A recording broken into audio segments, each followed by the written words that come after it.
Today, from U.S. Bank Stadium in Minneapolis, it's the NFC Wild Card Round on EA Sports.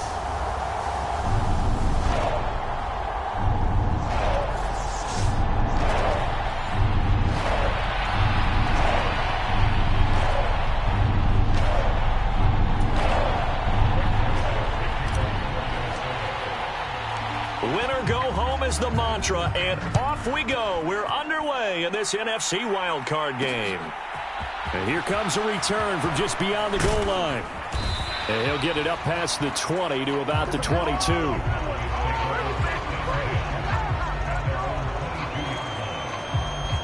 First look at the Cowboys offense as Dak Prescott gets ready to guide them. And he comes off of a really good regular season with over 4,000 yards passing. And now in the playoffs, people always ask the question, do you continue to play the way you played in the regular season? Do you turn it loose?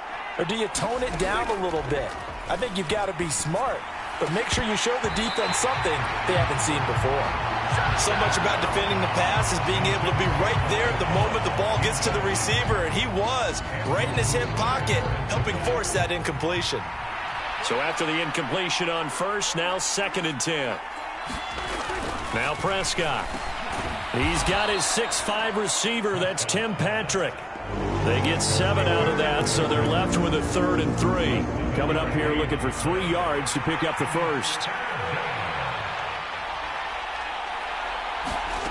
3rd and short yardage. Prescott finding his big receiver Patrick over the middle. And he will have a Cowboys first down as they're able to get the 3rd down conversion. And Brandon, from our time in college football, where receivers weren't running the traditional NFL route tree, one thing they did learn, find open areas, find soft spots, and set up and catch the ball. And I think we just saw that there. Yeah, we saw that indeed, picking up the first. So the completion results there in 9 yards, and it'll bring up a 2nd and short.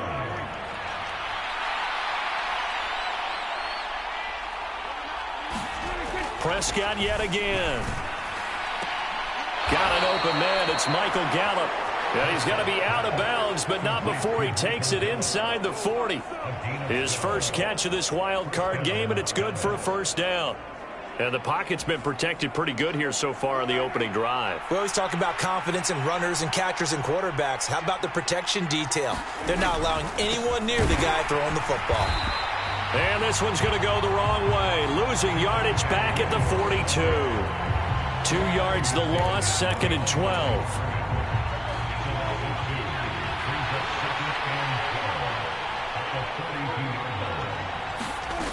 Prescott. Over the middle, complete. That's Schultz. And they'll be stopped at the 28. On a play that started at the 14, they pick up 14. And that's a more than acceptable read right there because it's zone coverage, so timing is everything. This time he waits for his man to come open, puts it right on him, and they pick up a first down.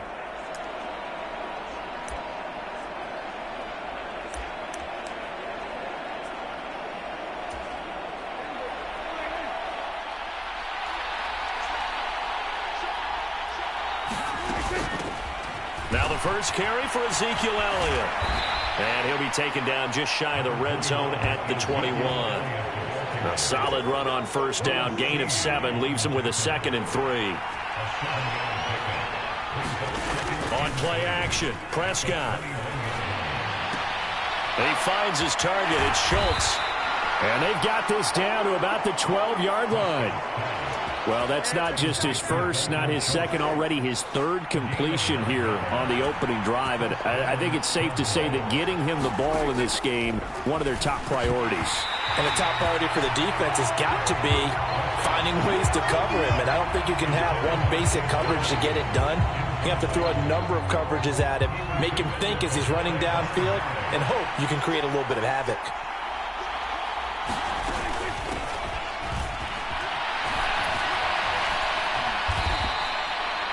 9 yards, not quite enough, and they'll be left now with 3rd and 1. That's the kind of run that gets everyone excited on offense. And, you know, oftentimes the guys who carry the ball are the ones in the huddle doing the chirping. Right now, I think it's the offensive line. Under pressure, down he goes. Sacked at the 10. Jannard Avery with a big-time sack on 3rd down. It's a loss of 7. Well, it's about how teams are so competitively matched, and you just want to make those plays that give you an advantage. How about right here? The difference between letting them score a touchdown versus holding them to a field goal, that's absolutely huge with the play he just made. And you know he hated taking the loss there on 3rd down. And his kick is good. And the Cowboys are going to jump out to a 3-0 lead.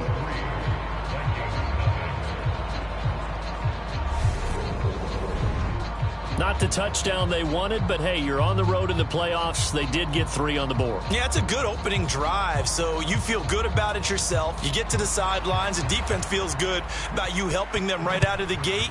The team, yeah, they feel pretty good about coming in the playoffs and getting points on the board right away. Yeah, some might have returned that one. He won't. He'll go down to a knee, and they'll start the drive from the 25.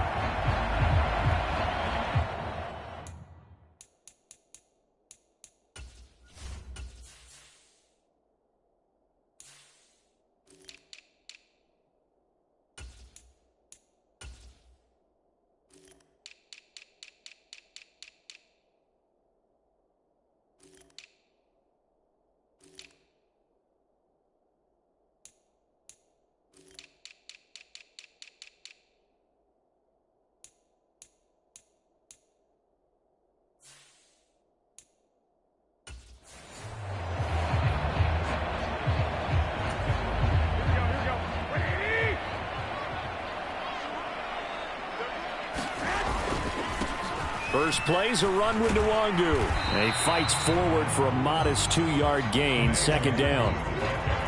You've got to be impressed by that defensive front on reps like those. They were not being moved off the line, kept their shoulders square, and gave their teammates time to fight to the ball and limit that gain.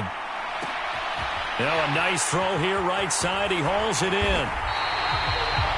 A big change in field position there. That's 40 yards on the catch and run. Oftentimes now offenses aren't nearly as precise as days gone by. They just tell receivers, find an open patch of grass and let the quarterback find you. And that's exactly what they did on that play. First with the pass through the air. Nice chunk of yardage there. And then additional pick. He's got his man. It's taken in for a Viking touchdown. Justin Jefferson, 33 yards. And the Vikings have answered that early field goal to take a first-quarter lead. Joseph connects on the extra point, and that makes it a 7-3 lead. So a 75-yard scoring drive on just 3 plays. And it was all capped off by Justin Jefferson's touchdown reception. From a couple yards deep, he'll bring it out of the end zone. And ultimately cannot get this out to the 25-yard line as he's dropped at the 23. And now Dallas gets set to take the field. And one thing we haven't pointed out yet, probably should, you got a dome team on the road, January, cold weather. How tough is that, or is that something that really shouldn't come into play? Well, it shouldn't come into play, but let's face it, if you've been a dome team all year and used to a controlled environment, you need to get yourself outside a little bit for practice during the week. And that's what most of these teams do, because just because they play in a dome doesn't mean they don't have bad weather outside to work in. So they can do that, get their guys acclimated, and then that way, it takes it all away when you get to game day in a foreign place.